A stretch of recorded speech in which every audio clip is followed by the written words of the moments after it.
क्योंकि दुनिया भर की रिपोर्ट्स इतनी डराने वाली है कि भारत ने अपनी आंखों पे पट्टी बांध ली है। और जो ये लॉकडाउन रहेगा या नहीं रहेगा, इसके पीछे कोई वायरस की सोच नहीं। अब सवाल ये आ गया है कि अब जिंदगी चलेगी कैसे, क्योंकि हमको लगता है कि अब इसके पैरेलल में दो रिपोर्ट का जिक्र आपसे कर दे, फिर भारत की स्थिति पे आएंगे। एक वर्ल्ड बैंक की रिपोर्ट आई है, एक इंटरनेशनल लेबर ऑर्गेनाइजेशन की रिपोर्ट आई है। वर्ल्ड बैंक की रिपोर्ट कहती है 4 बातें होने वाली हैं।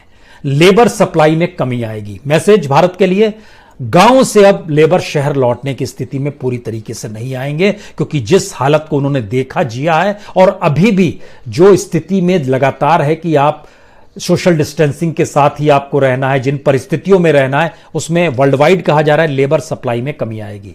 दूसरा है व्यापार, ट्रेड का कॉस्ट जो है वो बढ़ जाएगा, यानी ट्रेड कॉस्ट कीमती होने वाला है। अब सवाल है कि उसके ठीक पैरेलल में है कि जो आप कमाते हैं और जिसे खर्च करते हैं उसमें लगभग 60% की, कल तक आप 100 रुपए खर्च करते थे, आज आप 40 रुपए से ज्यादा खर्च नहीं करेंगे। लेकिन ये 40 रुपए कहां खर्च करेंगे? वर्ल्ड बैंक की रिपोर्ट कहती है सारे सामानों की खपत घर के सामान में होगी, यानी ग्रोसरी, यानी राशन। इसके अलावे सारी चीजें ठप हो जाएंगी और सबसे बुरा असर तो टूरिज्म पर पड़ने वाला है। लोगों की आवाजाही ठप हो जाएगी। दुनिया भर में कितनी बड़ी तादाद में बेरोजगारी होगी, कितनी बड़ी तादाद में जीडीपी नीचे जाएगी, इसका जिक्र हम लोग बार बार करते रहे। लेकिन इसको एक लिहाज से इंटरनेशनल लेबर ऑर्गेनाइजेशन ने उसकी एक जमीन तैयार की। उसका कहना है कि पूरी दुनिया के भीतर में लगभग 330 करोड़ लोग मजदूर के तौर पर काम करते हैं। 330 करोड़ रुपए, 330 करोड़ लोग। उस 330 करोड़ में से लगभग 200 करोड़ जो हैं वह पूरी तरीके से असंगठित क्षेत्र है, अनऑर्गेनाइज सेक्टर है, जिसमें कोई आपको सामाजिक तौर पर सरकारें जिम्मेदारी नहीं लेती है। उसमें से 160 करोड़ की नौकरी जा चुकी है।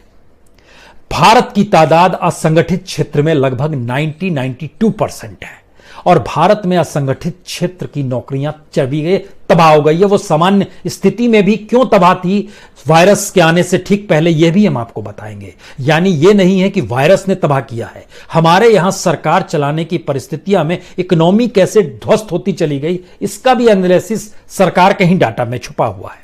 और आईएलओ की रिपोर्ट बहुत साफ कहती है कि 130 करोड़ कामगारों के सामने तो सीधा असर रोजी रोटी का पड़ने वाला है।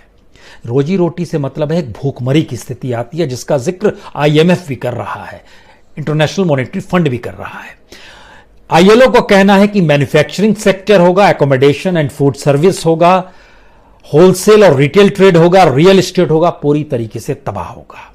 और इन स्थितियों के बीच में मानकर चलिए कि अगले 6 महीने कम से कम 10.5% काम के घंटों में गिरावट आ जाएगी, काम नहीं होगा लोगों के पास। इसका मतलब यह है कि कुल मिला के 30 करोड़ लोगों की फुल टाइम नौकरी चली गई।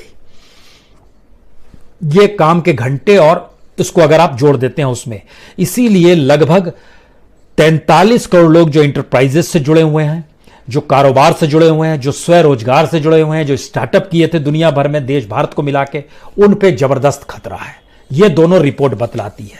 अब इसके पैरेलल में आइए कि भारत के भीतर की स्थिति क्या है और भारत के भीतर की स्थिति क्यों डावाडोल है। हमको लगता है यहां एक चीज जिक्र आपसे कर दें। अगर मान लीजिए मार्च से पहले की स्थिति आपको बता दें, भारत की आर्थिक स्थिति क्या थी, और उसके बाद इस मार्च और अप्रैल में क्या हुआ, एक अलग हिस्सा है। मार्च से पहले की स्थिति यह थी कि जो विदेशी पैसा भी लगता है वह भी अलग अलग सेक्टर से निकलने लगा था। आज तो स्थिति और नाजुक हो गई है, उसका जिक्र करेंगे।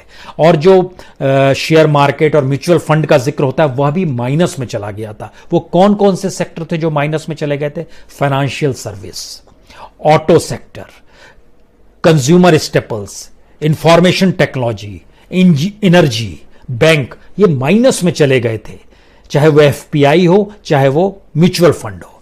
और इन सब के बीच स्थिति इतनी बिगड़ती चली गई, जो टॉप मोस्ट जो इंडस्ट्रियल प्रोडक्शन जिसको माना जाता है इंडेक्स, यानी आईआईपी जिसको माना जाता है, उसमें लगभग 6.5% की गिरावट आ गई।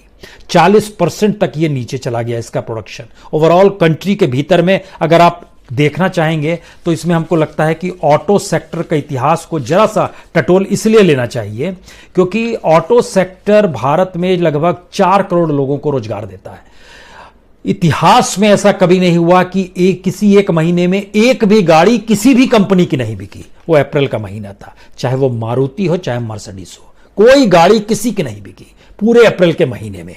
और 4 करोड़ रोजगार पर संकट मंडरा रहा है। जीडीपी में इसका ऑटो सेक्टर का 8% योगदान होता है और इसके जरिए जो टैक्स कलेक्शन होता है वो लगभग 11% होता है। स्थिति कितनी नाजुक है ये आपको समझ में आ रहा है। उसके बाद आइए कि अगर फरवरी तक की स्थिति ये थी और इस रूप में डूब रहे थे स्थिति, और मार्च के बाद की स्थिति ये है, cement -24.7, natural gas -15.2%, steel -13%, fertiliser -11.1%, electricity -7.2%, crude oil -5.5%, refinery -0.5%, industry, manufacturing, construction पूरी तरीके से तबाह, ट्रेवल और अकोमोडेशन इसके साथ तबाह। सवाल यह नहीं है कि यह सेक्टर तबाह है, सवाल है इसमें काम करने वाले लोग तबाह हो गए। और इतनी बड़ी तादाद में अगर लोग तबाह हो रहे हैं तो लॉकडाउन के बाद 3 तारीख के बाद इस देश की स्थिति क्या होगी? 3 तारीख को एक बेस बनाते हुए चलिए क्या करना होगा और किस रूप में जीना हो। क्या सरकार के पास कोई स्थिति है, या सरकार सिर्फ यह सोच रही कि अच्छा लॉकडाउन था तो कोटा से बच्चों को मंगा लिए, आंध्र प्रदेश या तेलंगाना से रेलगाड़ी चला दिए और यह सब कुछ लॉकडाउन की स्थिति में हो रहा है, आवाजाही हो रही है। तो यानी एक नियम बनाया, वह नियम भी हम खुद ही तोड़ेंगे क्योंकि प्रेशर इतना ज्यादा आ गया है हमारे ऊपर। और यह प्रेशर ऐसा है जिसका जिक्र नारायण मूर्ति जो इन्फोसिस के हैं उन्होंने बहुत खतरनाक तौर पे बताया कि तय कीजिए कि वायरस से लोग मरेंगे या तय कीजिए कि भूखमरी से मरते हुए लोगों को आप देखेंगे जिनकी तादाद कई गुना ज्यादा होगी। यह स्थिति बताती है कि हमने वैज्ञानिक तरीके से चीजों को समझा ही नहीं है। इस देश को अभी भी नहीं जाना है। इस देश को अभी भी देखने का नजरिया वही मार्केट इकोनॉमी और वही कैपिटलिज्म है जिसमें प्रॉफिट बेस्ड इकोनॉमी थी। अब प्रॉफिट बेस्ड इकोनॉमी का जिक्र नहीं है। अब अगर पॉलिटिकल पार्टीज के खातों में हजारों करोड़ रुपया है या किसी नेता के पास खूब रुपया, वो क्या करेगा?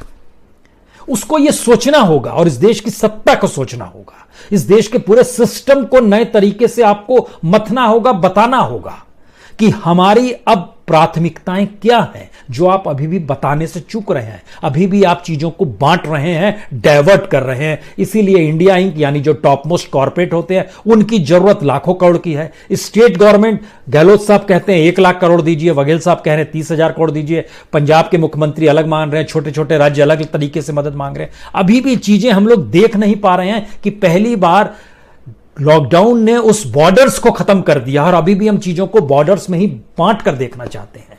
हम ये मानकर चल रहे हैं कि अब ये हिंदुस्तान में अभी भी स्टेट है, सेंटर है, चीजें बटेंगी, वो इस जात का है वो, और ये चीजें नजर आई है इस दौर में। बच्चों के लिए या अपर क्लास के लिए उनको रईसों के साथ हमको तोलना पड़ रहा है, उनको ज्यादा सुविधा देनी पड़ रही, मजदूरों को सुविधा नहीं दे रही। अब कल्पना कर रहे हैं कि इस देश में अगर सारे करोड़पति खत्म भी हो जाए तो क्या होगा? देश तो चलेगा ही, लेकिन इस देश का किसान मजदूर अगर खत्म हो जाए तो देश कैसे चलेगा? जो छोटे छोटे इंडस्ट्री चलाने वाले लोग हैं